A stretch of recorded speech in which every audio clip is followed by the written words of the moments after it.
Doctor Ajit Singh, सहायक प्राध्यापक, harvest ਅਤੇ पोस्ट हार्वेस्ट टैक्नोलॉजी विभाग, college of fisheries sciences, Guru Angad Dev veterinary ਅਤੇ एनिमल साइंसिस यूनिवर्सिटी लुधियाना। किसान ਵੀਰੋ, ਜਦੋਂ ਆਪਾਂ ਮੱਛੀ ਪਾਲਣ ਦੇ ਕੰਮ ਕਰਦੇ ਹਾਂ तो ਜਦੋਂ ਉਹ ਆਪਣੀ ਮੱਛੀ ਤਿਆਰ ਹੋ ਜਾਂਦੀ ਹੈ ਉਸ ਦੇ ਬਾਅਦ ਉਸ ਦੀ ਮਾਰਕੀਟਿੰਗ ਇੱਕ ਸਭ ਤੋਂ ਵੱਡੀ ਸਮੱਸਿਆ ਕਿਸਾਨ ਵੀਰੋਂ ਨੂੰ ਲੱਗਦੀ ਹੈ। ਇੱਕ ਤਾਂ ਇਹ ਹੈ ਕਿ ਮੱਛੀ ਨੂੰ ਜਦੋਂ ਆਪਾਂ ਸਿੱਧੇ ਮਾਰਕੀਟ ਵਿੱਚ ਲੈ ਜਾਂਦੇ ਹਾਂ ਤਾਂ ਉਸ ਦਾ ਇੱਕ ਜਿਹੜਾ ਮੁੱਲ ਹੁੰਦਾ ਉਹ ਮਿਲਦਾ ਹੈ ਜਿਹੜਾ ਕਿ ਉਸ ਸਮੇਂ ਦੇ ਕਰਕੇ ਵੱਧ ਜਾਂ ਘਟ ਸਕਦਾ ਹੈ। ਜਿਹੜਾ ਕਿ ਤੁਸੀਂ ਦੇਖੋਗੇ ਗਰਮੀਆਂ ਦੇ ਵਿੱਚ ਜਿਹੜਾ ਕੋਈ ਕਿਸਾਨ ਵੀਰ ਮੱਛੀ ਵੇਚਣ ਜਾਂਦਾ ਹੈ ਉਸ ਟਾਈਮ ਉਸਨੂੰ ਮੱਛੀ ਦਾ ਰੇਟ ਘੱਟ ਮਿਲਦਾ ਹੈ। ਜੇ ਉਹੀ ਮੱਛੀ ਤੁਸੀਂ ਸਰਦੀਆਂ ਦੇ ਵਿੱਚ ਵੇਚੋਗੇ ਤੁਹਾਨੂੰ ਜ਼ਿਆਦਾ ਪੈਸੇ ਵੀ ਮਿਲਣਗੇ ਅਤੇ ਮੁਨਾਫਾ ਵੀ ਜ਼ਿਆਦਾ ਹੋਏਗਾ। ਪਰ ਇਸ ਤੋਂ ਇਲਾਵਾ ਇੱਕ ਚੀਜ਼ ਹੋਰ ਹੋ ਸਕਦੀ ਹੈ, ਜੇ ਆਪਾਂ ਉਸਦੀ ਪ੍ਰੋਸੈਸਿੰਗ ਕਰਕੇ ਜਦੋਂ ਮੱਛੀ ਸਸਤੀ ਹੁੰਦੀ ਹੈ ਪ੍ਰੋਸੈਸਿੰਗ ਕਰਕੇ ਉਸ ਨੂੰ ਰੱਖ ਲਈਏ ਔਰ ਜਦੋਂ ਉਸਦੀ ਡਿਮਾਂਡ ਵੱਧਦੀ ਹੈ ਉਸ ਟਾਈਮ ਵੇਚੇ।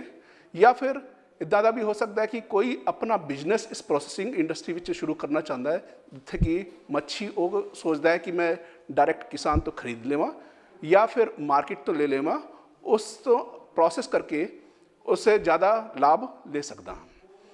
ਜਿਹੜਾ ਸਾਡਾ ਵਿਭਾਗ ਹੈ ਉਹ ਮਛਲੀ ਦੀ ਪ੍ਰੋਸੈਸਿੰਗ ਦੇ ਉੱਤੇ ਕਰਦਾ ਹੈ। ਇੱਥੇ ਆਪਾਂ ਜਿਹੜਾ ਕਿਸਾਨ ਵੀਰਾਂ ਨੂੰ ਹੈ ਉਹ ਪੂਰੀ ਜਾਣਕਾਰੀ ਦਿੰਦੇ ਹੈ ਕਿ ਜਿਹੜਾ ਪ੍ਰੋਸੈਸਿੰਗ ਕਰਨੀ ਹੈ ਉਸ ਦੇ ਬਾਰੇ ਕੀ ਚੀਜ਼ ਦਾ ਕਿਹੜੀ ਚੀਜ਼ਾਂ ਦਾ ਧਿਆਨ ਰੱਖਣਾ ਚਾਹੀਦਾ। ਜਿਵੇਂ ਕਿ ਤੁਸੀਂ ਦੇਖੋਗੇ ਕਿ ਸਭ ਤੋਂ ਪਹਿਲੇ ਇਹ ਖਿਆਲ ਆਉਂਦਾ ਕਿ ਕੋਈ ਵੀ ਬੰਦਾ ਸ਼ੁਰੂ ਕਰ ਸਕਦਾ ਹੈ। ਹਾਂਜੀ, ਸ਼ੁਰੂ ਕਰ ਸਕਦਾ ਹੈ, ਪਰ ਇੱਥੇ ਧਿਆਨ ਰੱਖਣ ਦੀ ਗੱਲ ਇਹ ਹੈ ਕਿ ਮੱਛੀ ਦੀ ਪ੍ਰੋਸੈਸਿੰਗ ਲਈ ਇੱਕ ਥਾਂ ਦੀ ਚੋਣ ਦੀ ਜ਼ਰੂਰਤ ਪੈਂਦੀ ਹੈ। ਜਿਹੜਾ ਥਾਂ ਦੀ ਚੋਣ ਕਰਨੀ ਹੈ ਉਹ ਇਸ ਬਾਤ 'ਤੇ ਵੀ ਨਿਰਭਰ ਕਰਦਾ ਕਿ ਉਹ ਐਪਰੋਚੇਬਲ ਹੋਏ, ਉੱਥੇ ਜਿਹੜਾ ਰॉ ਮਟੀਰੀਅਲ ਆਉਣਾ ਹੈ ਜਾਂ ਪ੍ਰੋਸੈਸ ਮਟੀਰੀਅਲ ਹੁੰਦਾ ਹੈ ਉਸ ਨੂੰ ਆਪਾਂ ਟਰਾਂਸਪੋਰਟ ਈਜ਼ੀਲੀ ਕਰ ਸਕੀਏ। ਦੂਜੀ ਗੱਲ ਇਹ ਹੈ ਉੱਥੇ ਕਿ ਸਾਫ਼ ਪਾਣੀ ਦੀ ਵਿਵਸਥਾ ਹੋਣੀ ਚਾਹੀਦੀ ਹੈ, ਜਿਹੜਾ ਆਪਣਾ ਵੇਸਟ ਨਿਕਲਣਾ ਉਸ ਦੀ ਡਿਸਪੋਜ਼ਲ ਦੀ ਵਿਵਸਥਾ ਵੀ ਹੋਣੀ ਚਾਹੀਦੀ ਹੈ। ਇਸ ਤੋਂ ਇਲਾਵਾ ਇੱਕ ਚੀਜ਼ ਔਰ ਹੁੰਦੀ ਹੈ ਕਿ ਕਿਸਾਨ ਵੀਰਾਂ ਨੂੰ ਇਹ ਵੀ ਧਿਆਨ ਰੱਖਣਾ ਪੈਣਾ ਹੈ ਕਿ ਸਾਡਾ ਜਿਹੜਾ ਰॉ ਮਟੀਰੀਅਲ ਹੈ ਉਹ ਕਿੱਥੇ ਲਿਆਉਣਾ ਹੈ, ਕਿ ਸਾਡਾ ਸਿੱਧਾ ਕੰਟੈਕਟ ਫਾਰਮਰ ਦੇ ਨਾਲ ਹੈ ਜਿੱਥੇ ਫਾਰਮਰ ਆਪਣੀ ਮੱਛੀ ਨਿਕਾਲ ਕਰਕੇ ਉਹ ਦੇ ਸਕਦਾ ਹੈ, ਜਾਂ ਫਿਰ ਉਹ ਜਿਹੜੀ ਹੋਲਸੇਲ ਮਾਰਕੀਟ ਹੁੰਦੀ ਹੈ ਜਿਵੇਂ ਕਿ ਤੁਸੀਂ ਦੇਖੋਗੇ ਕਿ ਲੁਧਿਆਣਾ ਦੇ ਵਿੱਚ ਤਾਜਪੁਰ 'ਤੇ ਇੱਕ ਫਿਸ਼ ਮਾਰਕੀਟ ਹੈ, ਉੱਥੋਂ ਵੀ ਉਹ ਖਰੀਦ ਸਕਦਾ ਹੈ। ਇਸ ਦੇ ਇਲਾਵਾ ਇਹ ਵੀ ਬੜਾ ਮਹੱਤਵਪੂਰਨ ਹੁੰਦਾ ਹੈ ਕਿ ਜਿਹੜੀ ਪ੍ਰੋਸੈਸਿੰਗ ਕਰਨੀ ਹੈ ਉਸ ਦੀ ਪੂਰੀ ਜਾਣਕਾਰੀ ਹੋਵੇ, ਕਿਵੇਂ ਮੱਛੀ ਨੂੰ ਰੱਖਣਾ ਹੈ, ਕਿਵੇਂ ਉਸ ਨੂੰ ਕੱਟਣਾ ਹੈ, ਕਿਹੜੇ ਪਾਰਟ ਤੋਂ ਕਿਹੜੇ ਪ੍ਰੋਡਕਟ ਬਣ ਸਕਦੇ ਹੈ, ਜਿਹੜਾ ਵੇਸਟੇਜ ਹੈ ਉਸ ਦਾ ਕੀ ਕਰ ਸਕਦੇ, ਇਹ ਸਾਰੀ ਜਾਣਕਾਰੀ ਹੋਣੀ ਚਾਹੀਦੀ ਹੈ। ਨਾਲ ਹੀ ਨਾਲ ਜਿਹੜਾ ਆਪਣਾ ਪ੍ਰੋਸੈਸਿੰਗ ਦਾ ਕੀਤਾ ਵਧਾਉਣਾ ਹੈ ਉਸ ਦੇ ਲਈ ਮਸ਼ੀਨਾਂ ਦੀ ਵੀ ਜ਼ਰੂਰਤ ਪੈਂਦੀ ਹੈ ਅਤੇ ਉਸਨੂੰ ਜਿਹੜੇ ਕਿਸਾਨ ਵੀਰ ਜਾਂ ਐਂਟਰਪ੍ਰੇਨਿਓਰ ਪ੍ਰੋਸੈਸਿੰਗ ਦਾ ਕੰਮ ਸ਼ੁਰੂ ਕਰਨਾ ਚਾਹੁੰਦੇ ਹੈ ਉਹਨਾਂ ਨੂੰ ਇਹ ਵੀ ਪਤਾ ਹੋਣਾ ਚਾਹੀਦਾ ਕਿ ਮਸ਼ੀਨ ਕਿਵੇਂ ਆਪਰੇਟ ਕਰਨੀ ਹੈ। ਇਸ ਦੇ ਇਲਾਵਾ ਜਿਹੜੇ ਇੱਥੇ ਟ੍ਰੇਨਿੰਗ ਦਿੱਤੀ ਜਾਂਦੀ ਹੈ ਉਸ ਦੇ ਵਿੱਚ ਆਪਾਂ ਕਿਸਾਨ ਵੀਰਾਂ ਨੂੰ ਇਹ ਵੀ ਦੱਸਦੇ ਹਾਂ ਕਿ ਤੁਸੀਂ ਕਿੱਥੇ ਲਾਇਸੈਂਸ ਪ੍ਰਾਪਤ ਕਰ ਸਕਦੇ ਹੋ, ਕਿਹੜੇ ਡਾਕੂਮੈਂਟ ਦੀ ਜ਼ਰੂਰਤ ਹੁੰਦੀ ਹੈ ਔਰ ਪ੍ਰੋਡਕਟ ਜਿਹੜੇ ਹੁੰਦੇ ਹੈ ਉਸ ਨੂੰ ਕਿਵੇਂ ਪੈਕੇਜਿੰਗ ਕਰਨਾ, ਕਿਹੜੇ ਮਾਧਿਅਮ ਦੇ ਵਿੱਚ ਉਸ ਨੂੰ ਟਰਾਂਸਪੋਰਟ ਕਰਨਾ ਹੈ। ਅਬ ਤੁਸੀਂ ਦੇਖੋਗੇ ਕਿ ਇੱਥੇ ਮੁੱਖ ਤੌਰ 'ਤੇ ਆਪਾਂ ਮੱਛੀ ਨੂੰ 3 ਤਰੀਕੇ ਦੇ ਹਿਸਾਬ ਨਾਲ ਵਰਗੀਕ੍ਰਿਤ ਕਰ ਸਕਦੇ ਹਾਂ। ਇੱਕ ਜਿਹੜੀ ਮੱਛੀ ਹੁੰਦੀ ਹੈ ਜਿਸ ਦੇ ਅੰਦਰ ਵੱਧ ਕੰਡੇ ਹੁੰਦੇ, ਜਿਵੇਂ ਕਿ ਤੁਸੀਂ ਦੇਖੋਗੇ ਰੋਹੂ ਹੋ ਗਈ, ਮਰਾਖ ਹੋ ਗਈ, ਇਹੋ ਜਿਹੀ ਮੱਛੀਆਂ ਦੇ ਵਿੱਚ ਵੱਧ ਕੰਡੇ ਹੁੰਦੇ ਹੈ। ਦੂਜੀ ਮੱਛੀਆਂ ਇਹੋ ਜਿਹੀ ਹੁੰਦੀ ਹੈ ਜਿਸ ਦੇ ਅੰਦਰ ਘੱਟ ਕੰਡੇ ਹੁੰਦੇ ਕਿ ਜਿਵੇਂ ਤੁਸੀਂ ਦੇਖੋਗੇ ਮੱਲੀ ਹੋ ਗਈ, ਸੋਲ ਹੋ ਗਈ, ਇਹੋ ਜਿਹੀ ਮੱਛੀਆਂ ਹੁੰਦੀਆਂ। ਇੱਕ ਤੀਜੀ ਟਾਈਪ ਦੀ ਮੱਛੀ ਆਪਾਂ ਕਹਿ ਲਈਏ ਉਹ ਹੁੰਦੀ ਹੈ ਝੀਂਗਾ ਮੱਛੀ। ਅਤੇ ਇੱਥੇ ਜਿਹੜਾ ਹਾਰਵੈਸਟ ਐਂਡ ਪੋਸਟ ਹਾਰਵੈਸਟ ਵਿਭਾਗ ਹੈ ਇੱਥੇ ਤਿੰਨੋਂ ਪ੍ਰਕਾਰ ਦੀ ਮੱਛੀਆਂ ਦੀ ਪ੍ਰੋਸੈਸਿੰਗ ਅਤੇ ਉਸ ਤੋਂ ਬਣਦੇ ਵਾਲੇ ਵੱਖ ਵੈਲਿਊ ਐਡਿਡ ਪ੍ਰੋਡਕਟ ਉਹ ਸਾਰੇ ਬਣਾਏ ਜਾਂਦੇ ਹੈ। ਅਬ ਤੁਹਾਡੇ ਕੋਲ ਮੰਨ ਲਓ ਕਿ ਇੱਕ ਕਾਰਪ ਮੱਛੀ ਹੈ ਜਿਸ ਦੇ ਅੰਦਰ ਵੱਧ ਕੰਡੇ ਹੈ, ਪਰ ਜੇ ਆਪਾਂ ਇਸ ਦੇ ਪ੍ਰੋਡਕਟ ਬਣਾਉਣਾ ਚਾਹੁੰਦੇ ਤਾਂ ਉਸ ਦੇ ਅੰਦਰ ਕੰਡਾ ਰਹਿਤ ਕਰਨਾ ਪੜੇਗਾ। ਉਸ ਕੰਡਾ ਰਹਿਤ ਕਰਨ ਵਾਸਤੇ ਸਾਡੇ ਇੱਥੇ ਲੈਬ ਵਿੱਚ ਇੱਕ ਡੀਬੋਨਿੰਗ ਮਸ਼ੀਨ ਹੈਗੀ। ਇਸ ਡੀਬੋਨਿੰਗ ਮਸ਼ੀਨ ਤੋਂ ਤੁਸੀਂ ਜੇ ਪ੍ਰੋਸੈਸ ਕਰੋਗੇ ਤਾਂ ਤੁਹਾਨੂੰ ਇੱਕ ਕੰਡਾ ਰਹਿਤ ਮਾਂਸ ਜਿਹੜਾ ਹੈ ਕੀਮੇ ਦੇ ਰੂਪ ਵਿੱਚ ਮਿਲੇਗਾ। ਇਸ ਕੀਮੇ ਤੋਂ ਤੁਸੀਂ ਵੱਖ ਪ੍ਰੋਡਕਟ ਬਣਾ ਸਕਦੇ ਹੋ, ਜਿਵੇਂ ਕਿ ਤੁਸੀਂ ਦੇਖ ਰਹੇ ਹੋ ਕਿ ਕੀਮਾ ਤੁਸੀਂ ਸਿੱਧੇ ਪੈਕ ਕਰਕੇ ਵੀ ਵੇਚ ਸਕਦੇ ਹੋ ਜਾਂ ਫਿੰਗਰਸ ਬਣਾ ਸਕਦੇ ਹੋ ਜਾਂ ਨਗੇਟ, ਬੋਲਸ, ਕਟਲੇਟ ਇਹੋ ਜਿਹੇ ਪ੍ਰੋਡਕਟ ਬਣਾ ਸਕਦੇ ਹੋ।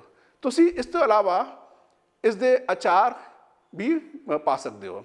दूसरी तरीके की एक मच्छी दसी है तो कि कैटफिश। अब इस कैटफिश जड़ सोचते हैं कि ਸਾਡੇ ਕੋਲ ਡੀਮੋਰਨਿੰਗ ਮਸ਼ੀਨ ਜਿਹੜੀ ਬੜੀ ਕਾਸਟਲੀ ਹੈਗੀ ਉਹ ਨਹੀਂ ਹੈ, ਆਪਾਂ ਅਭੀ ਅਫੋਰਡ ਨਹੀਂ ਕਰ ਸਕਦੇ। ਉਹਨਾਂ ਦੇ ਲਈ ਸਾਡੇ ਕੋਲ ਦੂਜੀ ਟੈਕਨੋਲੋਜੀ ਹੈ। ਤਾਂ ਜਿਹੜੀ ਕੈਟ ਫਿਸ਼ ਹੋ ਗਈ ਜਾਂ ਸੋਲ ਮੱਛੀ ਹੋ ਗਈ, ਇਨ ਮੱਛੀਆਂ ਤੋਂ ਆਪਾਂ ਵੱਖਰੇ ਵੱਖਰੇ ਵੈਲਿਊ ਐਡਿਡ ਪ੍ਰੋਡਕਟਸ ਬਣਾ ਸਕਦੇ ਹਾਂ, ਜਿਵੇਂ ਕਿ ਫਿੰਗਰਸ ਹੋ ਗਏ ਜਾਂ ਬਾਲਸ ਹੋ ਗਏ, ਨਗੇਟ ਹੋ ਗਏ, ਇਹੋ ਜਿਹੇ ਇਸ ਮੱਛੀ ਦੇ ਵੀ ਬਣ ਸਕਦੇ। ਇਸ ਦੇ ਨਾਲ ਨਾਲ ਆਪਾਂ ਮੱਛੀ ਦਾ ਅਚਾਰ ਵੀ ਪਾ ਸਕਦੇ ਹਾਂ। ਇਹ ਅਚਾਰ ਦੀ ਖਾਸੀਅਤ ਇਹ ਹੈ ਕਿ ਇਸ ਨੂੰ ਰੱਖਣੇ ਵਾਸਤੇ ਕੋਈ ਵਿਸ਼ੇਸ਼ कह लो कंडीशन की जरूरत नहीं पड़ती। कंडीशन का मतलब यह है कि कोई बहुत डीप फ्रीजर हो गया या फिर स्टोरेज कोल्ड स्टोरेज होगी, ਇਹੋ ਜਿਹੀ कोई अरेंजमेंट की सानू लोड़ नहीं पैंदी है। इस तो इलावा तीजा एक मैंने दसिया सी कि तुसीं देखोगे कि अजकल पंजाब राज विच जिथे खारे पानी की समस्या है उत्थे झींगा मच्छी पालन भी हो रहा है। इस झींगा मच्छी पालन नूं जिहड़ा झींगा निकलता है उसनूं आपां प्रोसैस करके वध मुनाफा कमा सकते हैं। सिंपली तुसीं देखोगे कि उसका सिर हटा के या फिर उस तो अंतड़ियाँ कढ़ के या फिर उसके शैल जिहड़ा है वो हटा के वखरे वखरे प्रोडक्ट बन सकते हैं। इसका अचार भी पाया जा सकता है।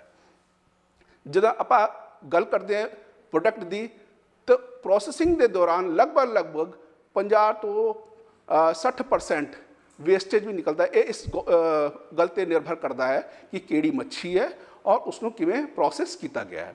जिसे जदों ये वेस्टेज निकलती है ये आम तौर पर जिहड़े प्रोसैसर होंदे या छोटे रेड़ी वाले होंदे वो आले दुआले सुट देंदे हैं, पर जदों इसनूं सुटदे हैं ये सड़दा है गलदा है, उत्थे पोल्यूशन का कारण बनता है और बैक्टीरिया या माइक्रोब ग्रो करते हैं।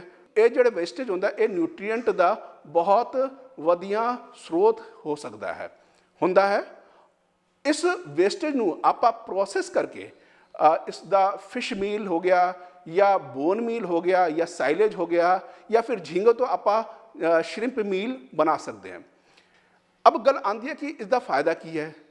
एक मुख्य तौर पर तुसीं देखोगे कि जदों आपां सिर्फ मच्छी बेचते हैं, उदाहरण के तौर पर कार्प मच्छी बेची तो लगभग 100 तो 120 रुपए किलो बिकती है, पर यही मच्छी नूं आपां प्रोसैस करके जे आपां 25% भी रिकवरी हुई तो 1 किलो प्रोडक्ट वास्ते साडा लगभग खर्चा मच्छी का 400 रुपये होंदा है। पर ये जो प्रोडक्ट जोड़े होंदे आराम नाल 600 से 700 रुपए किलो बिक जाते हैं।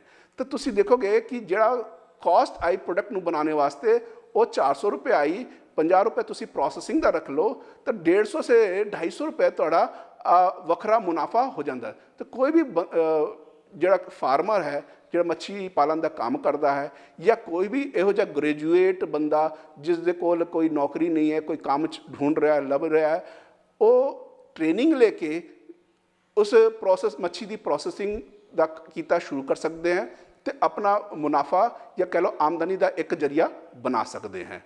तो इस वास्ते ट्रेनिंग लई तुसीं college of fisheries Guru Angad Dev veterinary ਅਤੇ एनिमल साइंस यूनिवर्सिटी नूं संपर्क कर सकते हो।